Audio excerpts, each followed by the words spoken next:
A menudo se le considera el hombre más rico de toda la historia.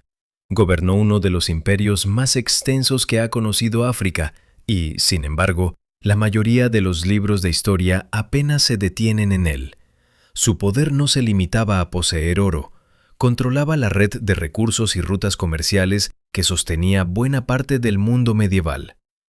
Atravesó el desierto del Sahara acompañado por decenas de miles de personas y repartió tal cantidad de oro durante el viaje que, en algunos lugares, terminó alterando economías enteras. Pero aquella demostración de riqueza no consistía únicamente en presumir. A su regreso, impulsó la construcción de mezquitas, universidades y ciudades enteras, entre ellas Tombuctú. Durante su reinado convirtió a Mali en el gran centro de conocimiento, poder e influencia de África Occidental. Ese hombre fue Mansa Musa. Su figura suele quedar escondida detrás de una visión de la historia demasiado centrada en Europa. En muchos países, cuando se estudia el pasado, se presta una atención enorme a lo que ocurría en Europa, en parte porque de allí procedían muchos de los antepasados de las poblaciones actuales. Esa historia es importante, por supuesto, pero mientras los reinos europeos libraban sus guerras y desarrollaban sus instituciones, en otros continentes también estaban ocurriendo transformaciones enormes. África contaba con estados organizados, rutas comerciales de larga distancia y gobernantes capaces de reunir una riqueza y una autoridad extraordinarias. Para comprender a Mansa Musa, primero hay que mirar la región que existía antes de su llegada al poder. Mucho antes de que los barcos europeos comenzaran a recorrer de manera habitual las costas africanas, África Occidental ya estaba atravesada por reinos, mercados y rutas de intercambio. Desde tiempos antiguos habían surgido por todo el continente grandes núcleos comerciales, algunos de ellos conectados a distancias enormes. El oro viajaba hacia el norte, cruzando el Sahara, mientras que la sal avanzaba hacia el sur para ser intercambiada en las regiones más meridionales. También circulaban marfil, personas esclavizadas y muchos otros bienes. Ese movimiento constante de mercancías no era un detalle secundario. Sobre él se levantaron estados poderosos y sistemas políticos cada vez más complejos. Hacia el siglo XIII, el imperio de Mali había crecido a partir de las ruinas del imperio de Ghana. Mali heredó buena parte de sus redes comerciales, pero consiguió organizarlas y explotarlas con mayor eficacia. Cuando Mansa Musa subió al trono, alrededor del año 1312, no partía de la nada. Recibió un territorio con riqueza acumulada, rutas comerciales en funcionamiento y una estructura política que ya poseía una auténtica capacidad de gobierno. El nuevo soberano encontró una base sólida, pero supo hacer algo que muchos gobernantes anteriores no habían logrado: transformar esa riqueza heredada en una fuerza cuya existencia ya no podía pasar inadvertida para el resto del mundo. La manera en que Mansa Musa llegó al trono parece salida de una leyenda, aunque, de acuerdo con las fuentes históricas, es bastante probable que el relato básico sea verdadero. Hay que mantener cierta cautela cuando se habla de acontecimientos del siglo XIV, porque resulta difícil comprobar cada detalle. Aún así, existe un acuerdo general sobre los elementos principales de la historia. Mansa Musa aparentemente no estaba destinado a convertirse en rey. El soberano que gobernaba antes que él fue probablemente Muhammad ibn Q, y aquel gobernante tenía una obsesión: el Océano Atlántico. Creía que al otro lado del mar debía existir alguna tierra, así que decidió intentar descubrirla. Para ello mandó construir una flota de barcos. Algunas fuentes hablan de 200 navíos, otras elevan la cifra hasta 2000. La expedición navegó hacia el oeste, internándose en el Atlántico, pero nunca regresó. La desaparición de aquella flota dejó el trono disponible para Mansa Musa en algún momento cercano al año 1312. No sabemos con precisión qué ocurrió con los barcos ni hasta dónde llegaron, pero la consecuencia política fue clara: Musa asumió el poder. Lo que recibió era un imperio que funcionaba con bastante eficacia. Las minas producían oro, las rutas comerciales estaban protegidas y el Estado disfrutaba de una estabilidad relativa. En otras palabras, Musa tomó el control en un momento especialmente favorable. Sin embargo, disponer de una herencia extraordinaria no basta por sí solo. También hace falta comprender su valor y saber convertirla en poder. La relación exacta entre Mansa Musa y su predecesor sigue siendo objeto de debate. Algunas fuentes sostienen que Musa había sido nombrado sustituto o representante del soberano y que gobernaba mientras éste se encontraba ausente. Otras afirman que ambos pertenecían a la misma familia real y que podían haber sido primos, o incluso hermanos, dentro de la línea dinástica. No contamos con pruebas suficientes para establecer cuál de esas posibilidades es correcta. Lo que sí parece claro es que Musa ocupó el poder sin una ruptura visible y que su llegada fue aceptada con facilidad. Una transición así difícilmente ocurre por casualidad. Sugiere que existían cierta planificación, una legitimidad reconocida dentro de la realeza y además una considerable habilidad política por parte de Musa. Antes de analizar la famosa peregrinación que dejaría asombrado al mundo medieval, es necesario entender de dónde procedía la riqueza del imperio. África Occidental no se enriqueció por un golpe de suerte, ni porque sus gobernantes hubieran encontrado de repente un tesoro aislado. El imperio de Mali estaba situado sobre algunos de los yacimientos auríferos más productivos de la época. Regiones como Bambouk y Bure, situadas en áreas que hoy corresponden a Mali, Senegal y Guinea, proporcionaban enormes cantidades de oro cada año. Pero Mansa Musa no se limitaba a ser el dueño de ese oro. Su verdadera ventaja consistía en controlar el sistema completo que permitía extraerlo, transportarlo, intercambiarlo y grabarlo. La riqueza dependía de una cadena mucho más amplia que una mina. Había trabajadores, comerciantes, caravanas, puntos de descanso, autoridades locales y rutas que debían mantenerse abiertas y seguras. Por esos caminos se desplazaban prácticamente todos los bienes imaginables: oro, sal, marfil y también personas esclavizadas. En cada escala importante, el Estado de Mali obtenía una parte del intercambio. La fuerza del imperio estaba precisamente en dominar ese conjunto de actividades, no solamente en acumular el metal precioso. El oro llegaba al circuito comercial por varios métodos. Una cantidad importante se obtenía lavando la tierra y el agua de ríos y arroyos para separar el polvo de oro. Era una tarea lenta, pesada y muy exigente en mano de obra, pero ofrecía un suministro constante. Cada pequeña cantidad recuperada podía parecer insignificante, aunque el trabajo repetido durante todo el año y en numerosos cursos de agua terminaba generando una producción considerable. A esa fuente se sumaban los yacimientos mineros y la posición estratégica del imperio, que permitía a sus gobernantes controlar el recorrido del oro desde las zonas de extracción hasta los mercados del norte del Sahara. Por eso, la riqueza de Mansa Musa no era solo una cuestión de cuánto metal guardaba en sus tesoros, sino de cuánto control ejercía sobre todo el sistema que lo hacía circular. También existía la minería mediante pozos. Se excavaban cavidades poco profundas hasta alcanzar las vetas de oro. Era un trabajo de una dureza extrema, pero podía resultar extraordinariamente rentable. En el siglo XIV, buena parte de la economía mediterránea dependía del oro, y una proporción enorme de ese metal procedía de África Occidental. Por eso, los comerciantes árabes estaban dispuestos a atravesar el Sahara aún sabiendo que podían morir de hambre, de sed, a manos de los bandidos o a causa de unas condiciones que difícilmente podían ser peores. Al otro lado del desierto los esperaba una riqueza que, desde su perspectiva, justificaba el riesgo. En aquella época, la sal tenía un valor casi comparable al del oro. Las minas de Tagaza, bajo la supervisión de Mali, producían enormes bloques de sal. Cuanto más hacia el sur se transportaban, más valiosos se volvían. Mansa Musa no solo dominaba las zonas auríferas, también controlaba las rutas que las conectaban.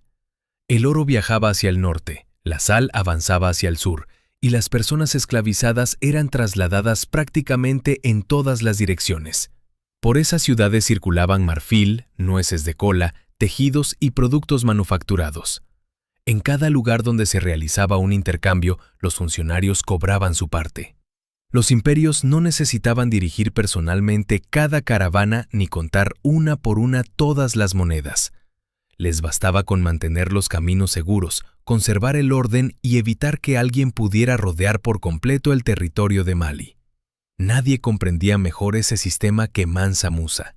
En cierto sentido, podría compararse con el gran empresario tecnológico del mundo africano medieval. No tenía que fabricar cada producto ni ocuparse de cada operación.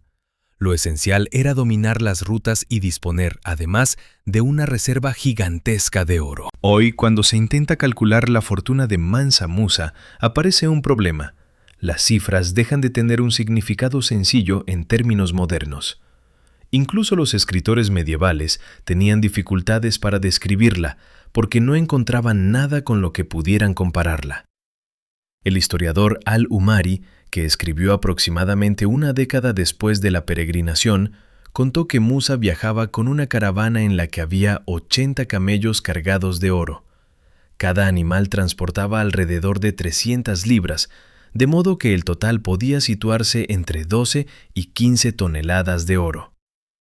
Resulta difícil imaginar semejante cantidad, sobre todo si pensamos en la época, aunque incluso hoy sería una riqueza casi incomprensible. La fortuna de Musa probablemente alcanzó su máximo durante la década de 1320, precisamente en torno al momento de su peregrinación. Pero no se trataba únicamente de que él poseyera una riqueza personal descomunal. Mali controlaba una parte enorme del suministro mundial de oro. Algunas fuentes han llegado a calcular que podía ser aproximadamente la mitad, aunque esa estimación es difícil de comprobar. Y controlar una proporción semejante de un recurso fundamental representaba un poder de naturaleza muy distinta al de ser simplemente un hombre rico. Esa era la razón por la que tanta gente seguía acudiendo a Mansa Musa.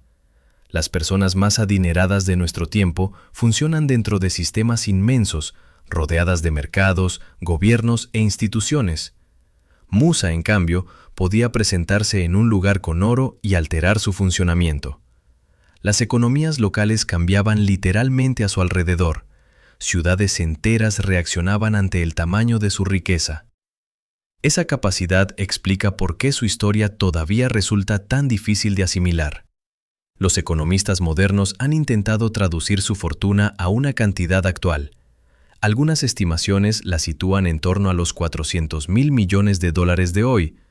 Otras consideran que esa cifra podría quedarse corta, porque el problema principal es que la riqueza de Musa no consistía solo en dinero acumulado, también era control político. No necesitaba guardar todo el oro en sus almacenes, le bastaba con decidir de dónde salía y quién podía acceder a él. Para entender las consecuencias, basta con mirar a Europa. Los reinos europeos necesitaban desesperadamente oro para acuñar monedas y estabilizar sus propias economías.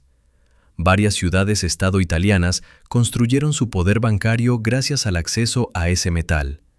En el Imperio bizantino, toda la moneda dependía en gran medida de que ese flujo de oro continuara, y Mansa Musa estaba sentado sobre el punto de control. Podía dejar que el metal inundara el mercado o restringir su circulación cuando lo considerara conveniente. Entonces decidió emprender su célebre viaje a la Meca. En el año 1324 partió para realizar el Hajj, la peregrinación a la ciudad sagrada. Lo que llevaba consigo no era una comitiva normal, sino una caravana de dimensiones tan extraordinarias que los testigos ni siquiera coincidieron al intentar contar a sus integrantes.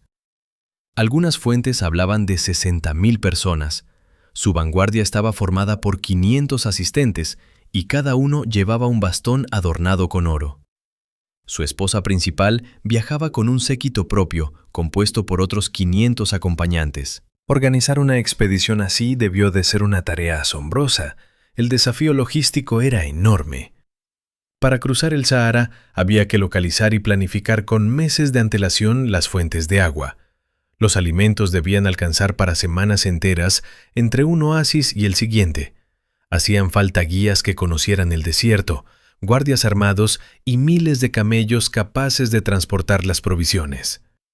La caravana se extendía durante kilómetros y parecía una ciudad en movimiento que avanzaba por uno de los entornos más duros del planeta. Cuando Musa llegó a El Cairo en julio del año 1324, La ciudad nunca había contemplado algo parecido. El Cairo era entonces el centro intelectual y económico del mundo islámico. Ya había recibido a peregrinos ricos, pero la magnitud de Musa hizo que todos los anteriores parecieran personas de recursos muy modestos. Al principio, el sultán mameluco de Egipto, Al-Malik al-Nasir, se negó a reunirse con él. El protocolo de la corte exigía, y Musa no estaba dispuesto a hacerlo. Afirmó que solo se inclinaría ante Alá. El enfrentamiento se prolongó durante varios días, hasta que ambas partes alcanzaron un acuerdo que permitía conservar la dignidad de los dos gobernantes. Aquel episodio revela mucho sobre la personalidad de Musa. Era profundamente religioso, pero también tenía una conciencia muy clara de su posición. No iba a inclinarse ante nadie, sin importar cuán poderoso fuera el gobernante que tuviera delante. Su fe no le hacía olvidar el rango que ocupaba ni el poder que representaba. Según los relatos, Musa permaneció 3 meses en el Cairo. Durante ese tiempo repartió oro sin descanso entre eruditos, funcionarios y personas pobres. En la práctica, casi cualquiera que se lo solicitara podía recibir algo. Financió proyectos enteros de construcción y pagó por los bienes precios muy superiores a los habituales. Más tarde, un funcionario afirmó que había recibido como regalo personal miles de dinares de oro. La cantidad de metal que Musa puso en circulación provocó un auténtico impacto económico. El valor del oro en el Cairo cayó de forma pronunciada.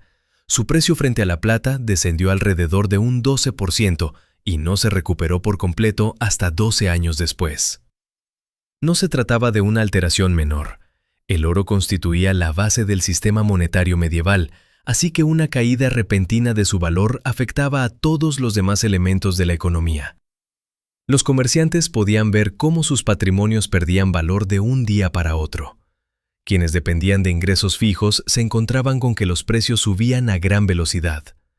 La economía de El Cairo llevaba años funcionando con estabilidad, pero la riqueza extrema de Musa logró desorganizarla en cuestión de meses, simplemente porque él gastaba y regalaba con una generosidad que el mercado no podía absorber. Hay un aspecto que a menudo se pasa por alto. Durante el viaje de regreso, Musa comprendió que había ido demasiado lejos. Intentó pedir oro prestado pagando un interés elevado, con la intención de contrarrestar los daños que había causado. No está claro si esa medida consiguió realmente estabilizar la situación, ni si terminó de devolver todas aquellas deudas. Los registros históricos no permiten resolverlo. En cualquier caso, el gasto de un solo hombre había perjudicado a una de las economías más importantes del mundo. El hecho de que intentara reparar el daño es significativo. Musa no ignoraba por completo el funcionamiento de la economía. Lo que no había previsto era la escala real de su propia riqueza ni el efecto que tendría sobre una economía más pequeña. Para él, entregar grandes cantidades de oro podía parecer una muestra de generosidad y una demostración de poder. Para el Cairo, en cambio, significaba introducir de golpe una cantidad de metal capaz de alterar el equilibrio de los precios. Después, la peregrinación continuó hasta la Meca, donde Musa cumplió los rituales exigidos. Allí se encontró con estudiosos, teólogos y juristas llegados de distintas regiones del mundo islámico. Pero no se limitó a conversar con ellos. También quiso incorporarlos a su proyecto y los convenció para que viajaran con él. Entre los eruditos y juristas que aceptaron acompañarlo estaba el célebre poeta andalusí y especialista en derecho, Abu Ishaq al-Sahili, a quien Musa conoció durante el trayecto de regreso. Todos ellos se prepararían para volver con él a Mali, donde aquellos conocimientos y aquellas conexiones iban a transformar la corte y las ciudades bajo su autoridad. Musa consiguió convencer a miembros de la élite intelectual para que abandonaran aquellas ciudades y se trasladaran con él. Ese detalle, por sí solo, permite hacerse una idea de lo persuasivo que podía resultar y, al mismo tiempo, de la clase de recursos que estaba en condiciones de ofrecer. Su peregrinación no fue únicamente un acto de fe, también tuvo una dimensión política muy clara. En un solo viaje, Musa mostró la riqueza de Mali ante el mundo entero, estableció vínculos con gobernantes poderosos, atrajo a intelectuales de primer nivel y reforzó su autoridad sobre el imperio que dirigía. Todo eso ocurrió mientras cumplía con una obligación religiosa, y precisamente por esa combinación el viaje a la Meca tuvo tanta importancia. La peregrinación produjo consecuencias que fueron mucho más allá del impacto temporal sobre la economía de El Cairo. También colocó a Mali en el mapa, literalmente. Antes del viaje de Musa a la Meca, para la mayoría de los cartógrafos, África Occidental era casi una incógnita. Quienes elaboraban mapas en lugares como El Cairo o Bagdad sabían que al sur del Sahara existía algún tipo de población y que desde aquella región llegaba oro, pero tenían una idea muy imprecisa de lo que ocurría allí. Podían decir que había gente en algún punto de aquellas tierras, aunque no sabían con exactitud quién gobernaba, cómo estaban organizadas esas sociedades, ni cuál era la verdadera magnitud de sus riquezas.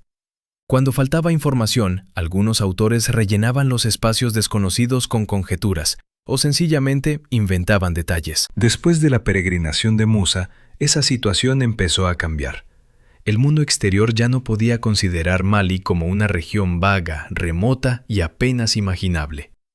En el año 1375 apareció el Atlas catalán, un mapa medieval del mundo elaborado aproximadamente en esa fecha. En él, Mansa Musa aparece sentado en un trono y sosteniendo en la mano un orbe de oro. La imagen demuestra que los cartógrafos europeos habían reparado en él y en el territorio que gobernaba. Ya no podían pasar por alto aquella parte del mundo. Mali dejó de ser una idea difusa o una tierra casi fantástica. Se convirtió en un lugar real, con un soberano real y una riqueza extraordinaria. La repercusión de Musa no se limitó a la representación de Mali en los mapas. Él se presentó de manera deliberada como un gobernante musulmán, y eso tenía un peso enorme. Esa identidad le proporcionaba legitimidad dentro de una red política y cultural inmensa, extendida desde Al-Ándalus hasta la India.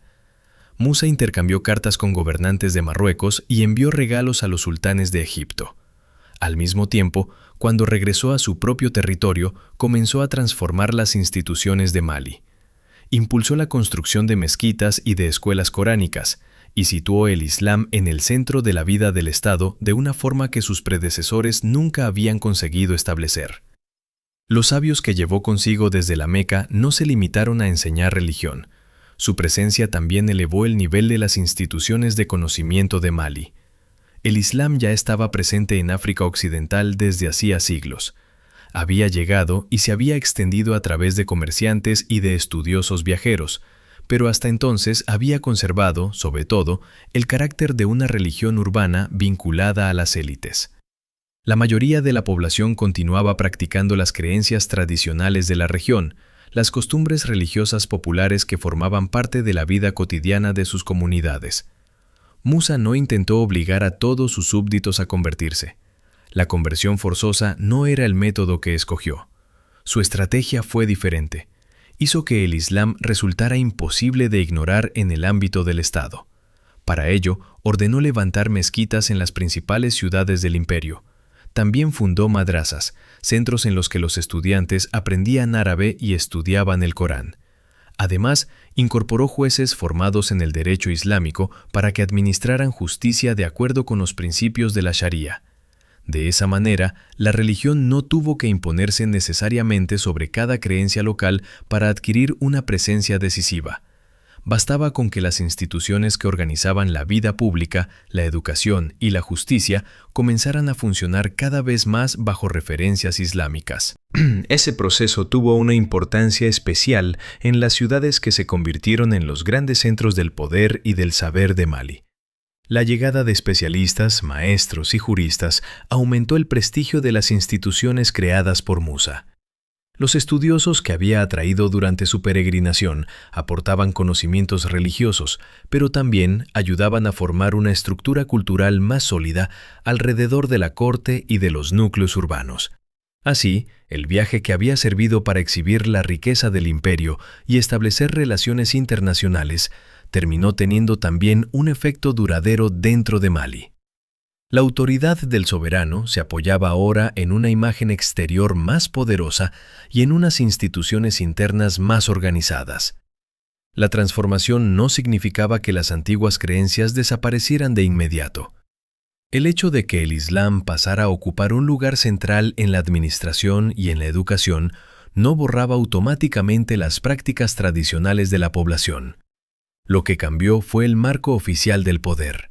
Las mezquitas aparecieron en las ciudades principales, las escuelas coránicas comenzaron a formar estudiantes y los jueces islámicos asumieron la tarea de aplicar la justicia.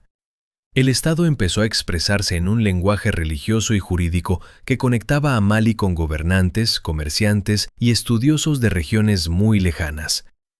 Por eso, la influencia de Musa debe entenderse en varios niveles a la vez. Su peregrinación fue una manifestación de devoción, pero también una demostración pública de riqueza. Le permitió relacionarse con soberanos de otros países, atraer a personas con una preparación intelectual excepcional y fortalecer su control político. El viaje modificó la percepción que el exterior tenía de África Occidental, hasta el punto de que un monarca de Mali quedó representado en un mapa europeo con un símbolo directo de su riqueza.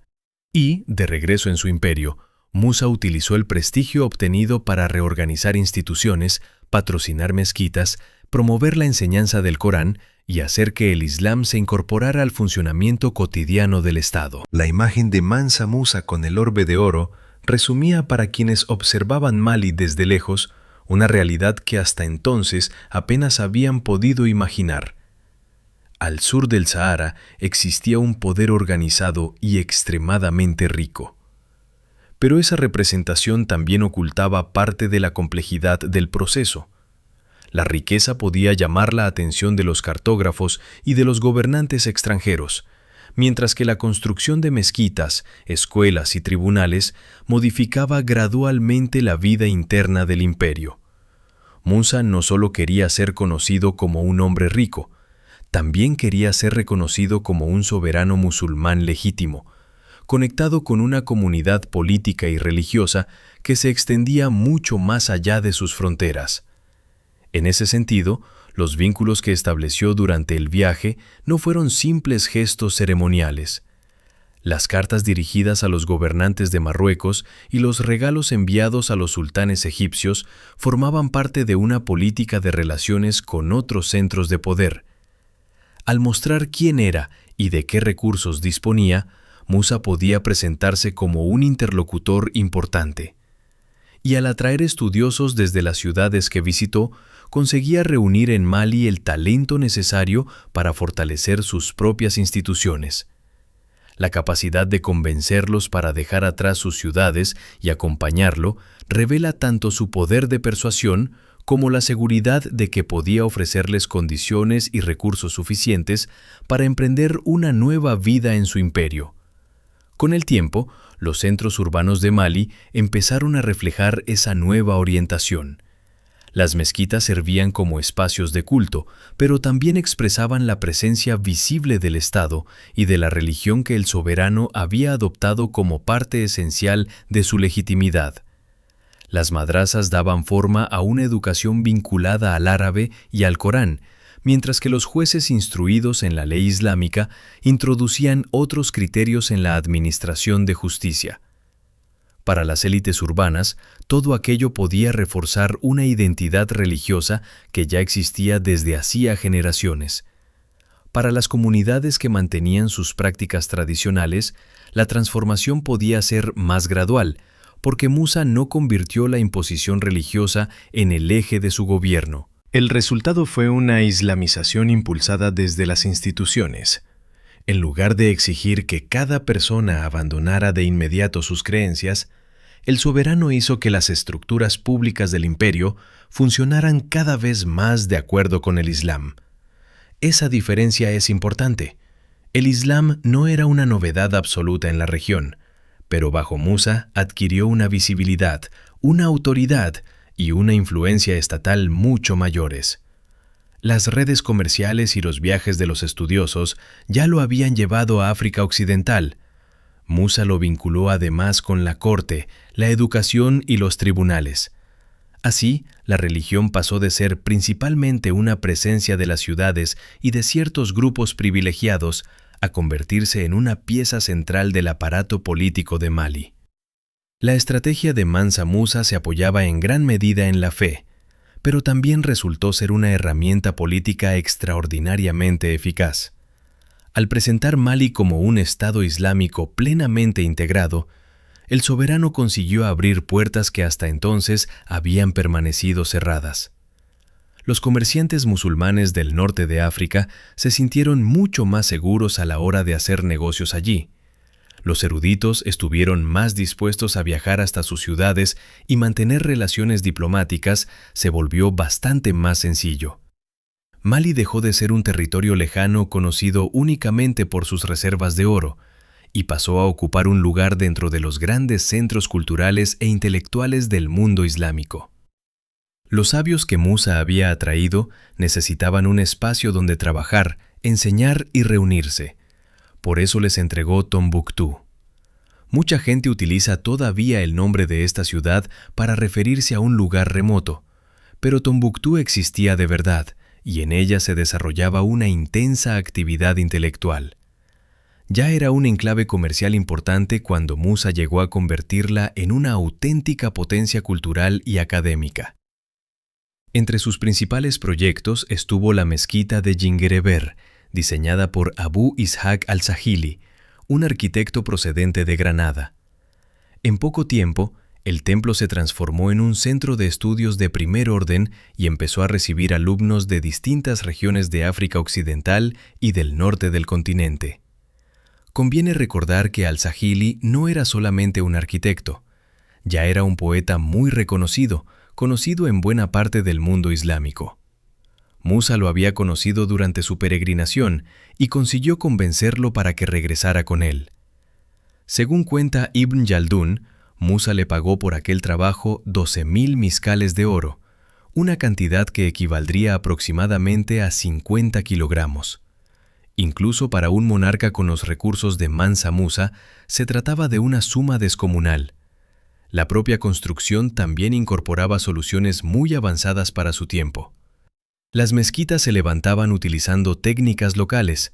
Predominaban los ladrillos de barro, reforzados con vigas de madera, aunque en algunos casos también se empleaba piedra caliza. La base de ese método era el resultado de siglos de experiencia acumulada por los constructores de la región. Gracias a esas técnicas se pudieron levantar edificios más grandes, más resistentes y más duraderos que muchos de los que los habían precedido. La mezquita de Djinguereber fue solo el comienzo. Después llegaron la mezquita de Sankore y la de Sidi Yahya. Ninguna de ellas funcionaba únicamente como lugar de culto. También eran universidades. Los estudiosos reunidos por Musa enseñaban allí derecho islámico, teología, astronomía, matemáticas e incluso medicina. Sus bibliotecas se llenaron de manuscritos copiados a mano. En ellos se trataban asuntos muy distintos, desde interpretaciones del Corán hasta obras de filosofía griega. Para el siglo XV, Tombuctú conservaba decenas de miles de manuscritos y quizá muchos más. Las 3 mezquitas universitarias de la ciudad y las instituciones de los núcleos cercanos llegaron a formar, según algunas estimaciones, a unos 25.000 estudiantes, en una ciudad cuya población rondaba los 100.000 habitantes. El sistema educativo era exigente y avanzaba por etapas. Los alumnos comenzaban con la lectura del Corán y ejercicios básicos de memorización. Después pasaban al estudio de la lógica, la gramática y la retórica. En los niveles superiores se concentraban en el derecho y la teología con tanta profundidad que podían debatir con eruditos procedentes de El Cairo o Damasco. Y no se limitaban a aprender textos religiosos, estudiaban astronomía para orientarse y navegar, matemáticas para las actividades comerciales y medicina a partir de tratados griegos y árabes.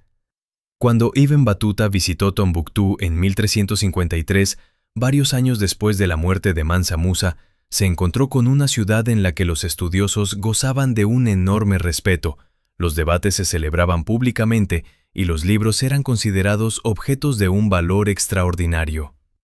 Aquella situación no había surgido por casualidad. Musa había intentado construir de manera deliberada un gran centro del conocimiento. Comprendía que el poder no dependía solamente del oro o de los ejércitos, también consistía en reunir saber y en lograr que las mentes más brillantes quisieran acudir a su territorio. La cultura intelectual que impulsó sobrevivió incluso a su imperio. Cuando la autoridad política de Mali empezó a debilitarse, Tombuctú continuó siendo un foco de aprendizaje durante siglos. Los estudiantes siguieron llegando, mientras los manuscritos se copiaban, se estudiaban y se discutían una y otra vez. Incluso en la actualidad, instituciones como el Instituto Ahmad Baba conservan miles de aquellos documentos medievales. Son una prueba material del universo intelectual que Mansa Musa puso en movimiento. La mezquita de Diyinguereber continúa en pie, aunque sus muros de ladrillo y barro, como ocurre con muchas construcciones de tierra de esa zona, necesitan cuidados constantes. Musa entendía muy bien lo que representaba aquella arquitectura. Cuando los visitantes entraban en las ciudades de Mali, no contemplaban solo mezquitas, veían una demostración de poder. Eran edificios concebidos para competir en grandeza con las construcciones de El Cairo o Damasco. Su presencia anunciaba la importancia de Mali antes de que nadie pronunciara una sola palabra. Y los proyectos de Musa no se limitaron a los edificios religiosos. También ordenó construir palacios, sedes administrativas y fortificaciones. El Palacio Real de Tombuctú llegó a adquirir una reputación legendaria. En Niani, la capital, levantó otro complejo que incluía una gran sala de audiencias, diseñada con la colaboración de Al-Sahili. El Palacio de Tombuctú ya no existe, pero los primeros historiadores describieron con claridad cómo los edificios de Mali expresaban riqueza mediante sus enormes dimensiones y la calidad de su trabajo. Aquella arquitectura no era una simple exhibición. También respondía a necesidades prácticas. Los muros gruesos mantenían frescos los interiores durante el intenso calor de África Occidental. Aberturas colocadas con inteligencia permitían que el aire circulara incluso en las horas centrales del día. Algunas ideas procedían del norte de África, pero fueron adaptadas a los materiales disponibles y al clima de la región occidental. El resultado fue una arquitectura singular, claramente islámica, pero al mismo tiempo inconfundiblemente africana y occidental. Musa no se limitó a transformar ciudades concretas, creó un lenguaje visual del poder, una forma de expresar autoridad mediante el espacio, los materiales y la escala, que podía permanecer en la memoria de cualquiera mucho después de abandonar Mali. Pero, ¿cómo era Mansa Musa como persona? El problema es que nunca podemos escuchar su voz directamente. No dejó cartas ni discursos. Todo lo que conocemos procede de quienes lo observaron o escribieron sobre él, sobre todo los historiadores. Al-Umari lo describió como un hombre digno, asombrosamente generoso y muy consciente de la imagen que proyectaba. Su generosidad era tan extrema que, a juicio de ese cronista, rozaba la imprudencia. Años después de la muerte de Mansa Musa, Ibn Battuta visitó Mali y habló con personas que habían trabajado a su servicio o que habían colaborado con él. Sus testimonios dibujaban a un gobernante que exigía respeto. Cuando los visitantes llegaban a la corte, se quitaban los zapatos y se echaban polvo sobre la cabeza, siguiendo una antigua costumbre de África Occidental que Musa decidió conservar. A algunos visitantes musulmanes ese gesto les parecía extraño, pero el soberano insistía en mantener esas tradiciones junto con las prácticas islámicas. La vida de la corte estaba organizada con enorme cuidado. Los visitantes se acercaban al trono en silencio. Cuando Mansa Musa hablaba, nadie lo interrumpía, porque hacerlo se consideraba inconcebible. Nadie se habría atrevido a mostrar la menor señal de falta de respeto hacia aquel gobernante. Los guardias permanecían allí con armaduras lujosas. Los músicos tocaban instrumentos tradicionales y los sirvientes estaban preparados para actuar en cuanto recibieran una orden. Todo el ceremonial formaba una representación completa, casi una puesta en escena del poder cuidadosamente coordinada. Cada movimiento, cada sonido y cada gesto contribuía a mostrar la autoridad del monarca, mientras Mansa Musa no era un soberano lejano que permaneciera aislado detrás de los muros de su palacio. Organizaba audiencias públicas, recibía peticiones y escuchaba directamente a quienes acudían ante él. También conversaba con los estudiosos y les planteaba preguntas auténticas, porque quería saber qué investigaban, de qué lugares procedían y qué ideas circulaban por las distintas ciudades y regiones. Las crónicas cuentan que podía pasar horas hablando con ellos, reuniendo libros y respaldando el trabajo intelectual. No lo hacía únicamente para construir una imagen de gobernante culto. Todo indica que sentía una curiosidad genuina por el conocimiento. Para Musa, la educación servía además para reforzar el poder del Estado. Su generosidad se volvió tan conocida que en muchos lugares su fama llegaba antes que él. Aún así, aquel comportamiento fue discutido desde el principio.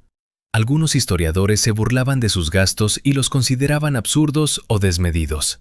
Tal vez, en ciertos aspectos, tenían razón, pero también es posible que Mansa Musa supiera perfectamente lo que estaba haciendo. Con cada regalo y cada demostración de riqueza, compraba atención, construía una reputación y se aseguraba de que tanto su peregrinación como su reino dejaran de ser ignorados. Si observamos el resultado, esta segunda interpretación parece bastante convincente. Su viaje a la Meca se convirtió en una de las peregrinaciones más famosas de la historia, y después de más de 700 años todavía seguimos hablando de ella.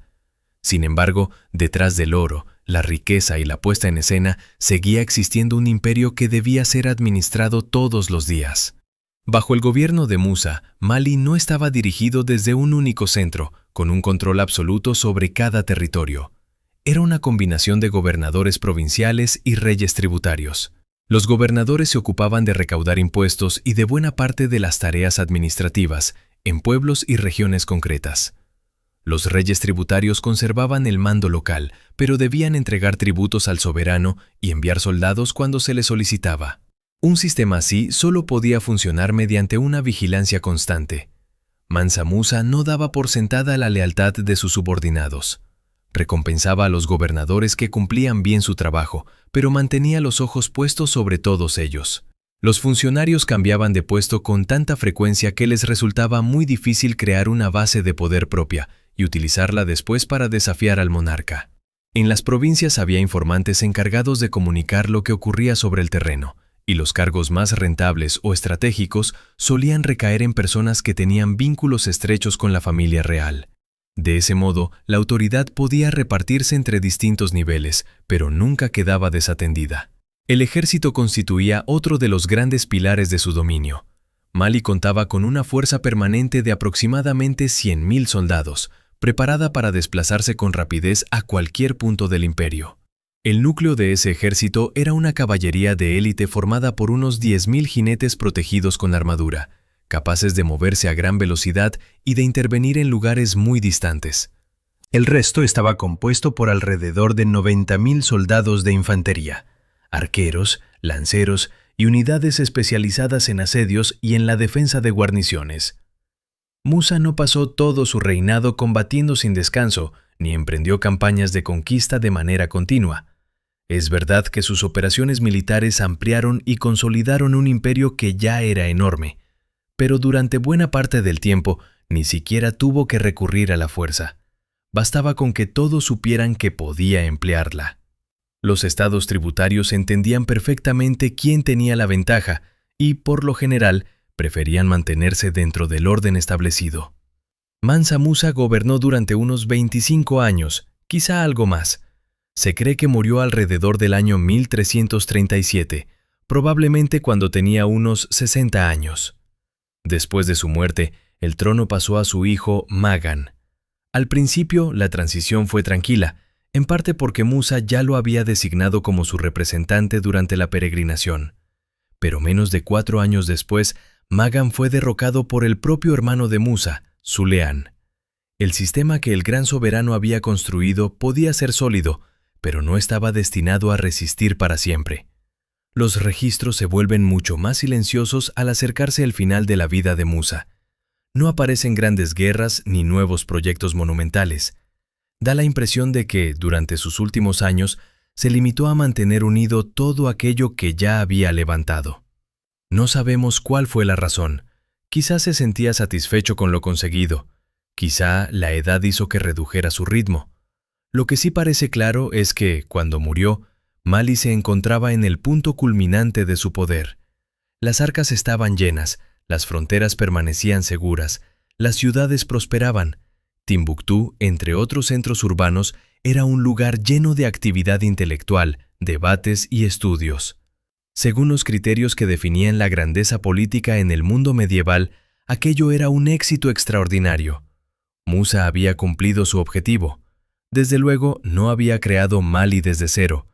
Había heredado un imperio que ya poseía una enorme fuerza, pero él consiguió convertirlo en una potencia imposible de pasar por alto, y por eso su nombre ha sobrevivido durante tantos siglos.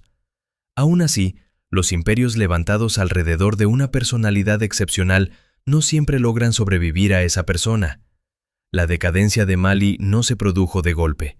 Fue un proceso lento, irregular y lleno de altibajos.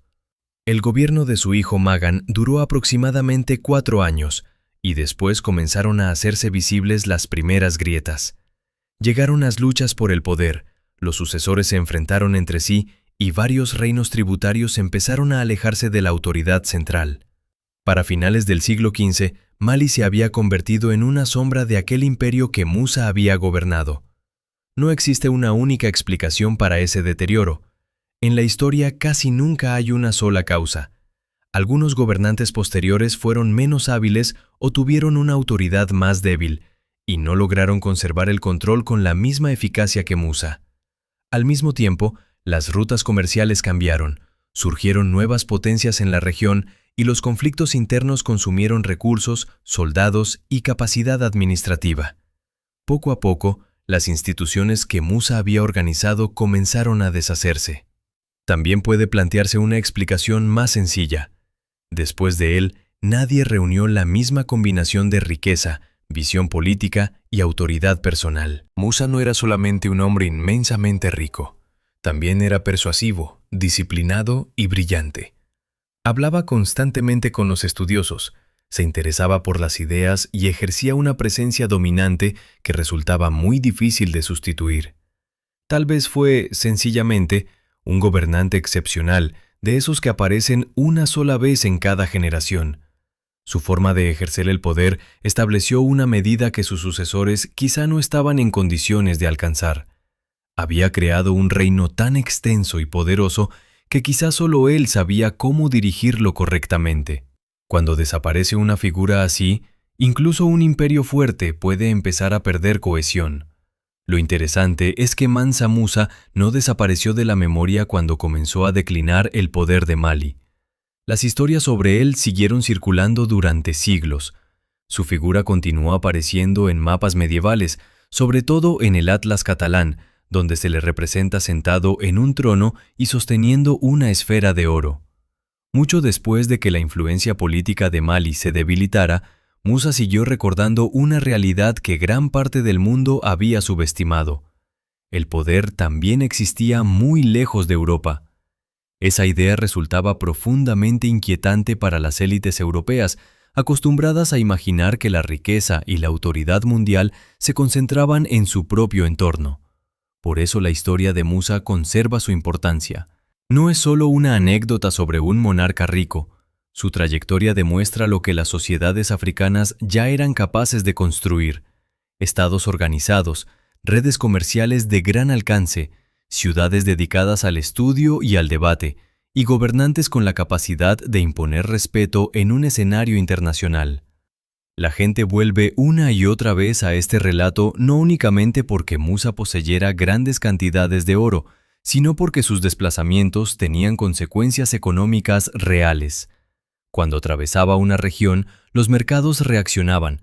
Cuando ofrecía regalos o gastaba sus recursos, los precios podían verse afectados. Cuando extendía sus vínculos políticos y comerciales, la influencia de su reino alcanzaba lugares muy alejados de sus fronteras. Tenía la visión y la inteligencia necesarias para proyectar su autoridad mucho más allá del territorio que controlaba directamente. Una capacidad de ese nivel era extraordinariamente rara, y su ausencia comenzó a notarse cuando el soberano ya no estuvo allí para mantener unidos los distintos elementos de Mali. Lo más sorprendente de Mansa Musa es que su riqueza parece adelantarse a principios económicos que hoy nos resultan básicos, como la inflación. Probablemente, en cierto sentido, su historia ayuda a entender cómo pudieron empezar a observarse esos fenómenos. Porque la pregunta es muy sencilla: ¿quién tendría suficiente dinero para alterar por completo la economía de un territorio?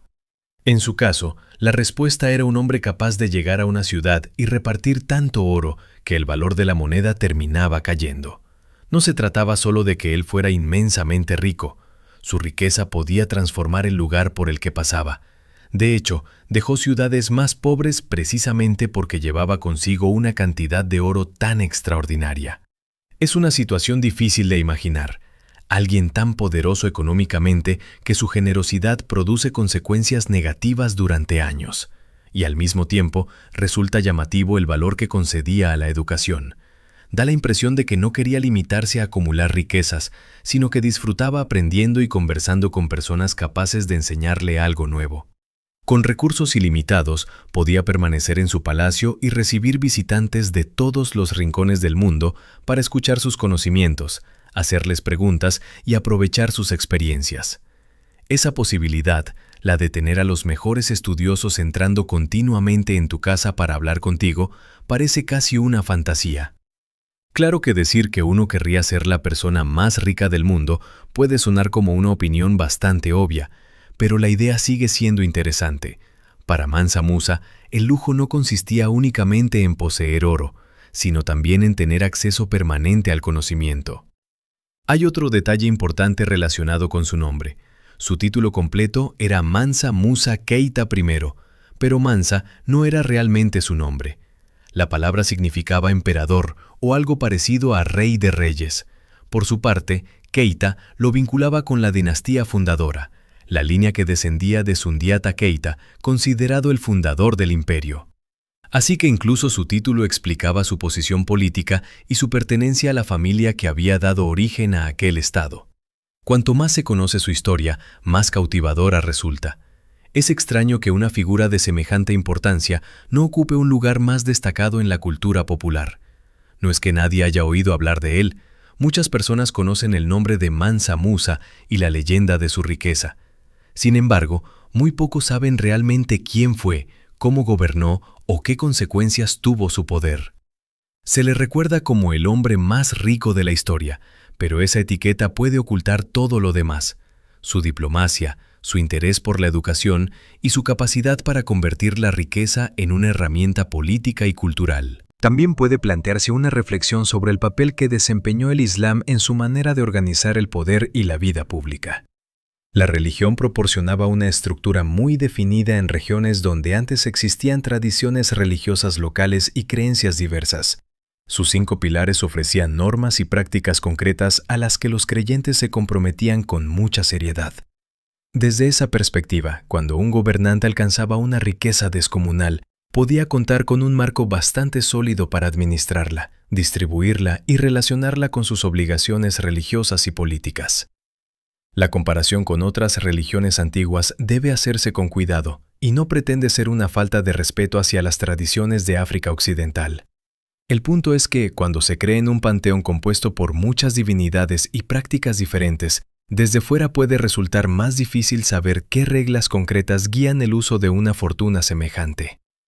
No se trata de afirmar que aquellas religiones carecieran de orden, sino de señalar que el Islam ofrecía a Mansa Musa una estructura muy visible y definida. Esa disciplina pudo influir en la forma en que utilizó su riqueza, aunque no se puede reducir toda su personalidad a la religión. Además, era un gobernante diplomático y, por lo que se sabe, extraordinariamente inteligente. Esa combinación quizás sea la enseñanza más llamativa de su historia. No solo tenía recursos casi ilimitados, sino también la capacidad de emplearlos con una visión política y cultural amplia. Hay otra corrección geográfica que conviene hacer. Tombuctú no era la capital del Imperio de Mali. La capital auténtica era Niani. Tombuctú fue, eso sí, una ciudad de enorme importancia y terminó siendo mucho más famosa en la memoria histórica, pero no ocupaba ese cargo. En la actualidad, la capital de Mali es Bamako. Es un nombre que mucha gente reconoce menos cuando piensa en la historia del imperio, quizá porque Tombuctú posee una fama internacional mucho mayor. Bamako, sin embargo, tiene un sonido contundente, incluso podría parecer el apellido de un jugador de baloncesto africano. Al escucharlo, uno casi imagina que sabría inmediatamente de dónde procede ese jugador. La conversación sobre Mansa Musa también llevó a compararlo, de manera humorística, con el estereotipo de ciertos padres africanos que emigran a Estados Unidos y esperan que sus hijos estudien una profesión prestigiosa. En muchas familias, la presión se resume en una orden muy clara. Tendrás que ir a la escuela, convertirte en médico o en abogado y tomarte los estudios en serio. Mansa Musa habría llevado esa actitud a una escala imperial. En lugar de limitarse a decirles a sus hijos que estudiaran, podía crear una universidad entera para asegurarse de que tuvieran un lugar donde formarse. No les dejaría demasiadas opciones. Si el gobernante construía la institución, ellos tendrían que acudir a ella. Esa imagen lo presenta como una especie de padre africano fundador de una universidad, pero también muestra algo real sobre sus prioridades. La educación era para él una inversión de primer orden, al mismo nivel que las grandes obras y el poder económico. Por eso, cuando se repasa su figura, conviene no quedarse solamente con la cantidad de oro que poseía. Su riqueza podía provocar inflación y empobrecer ciudades, pero también le permitió atraer estudiosos, fortalecer centros de conocimiento y proyectar su autoridad mucho más allá de sus dominios. El emperador que podía alterar una economía con una caravana de oro era también el gobernante que quería escuchar a personas instruidas, sostener instituciones de aprendizaje y convertir su prestigio en una influencia duradera.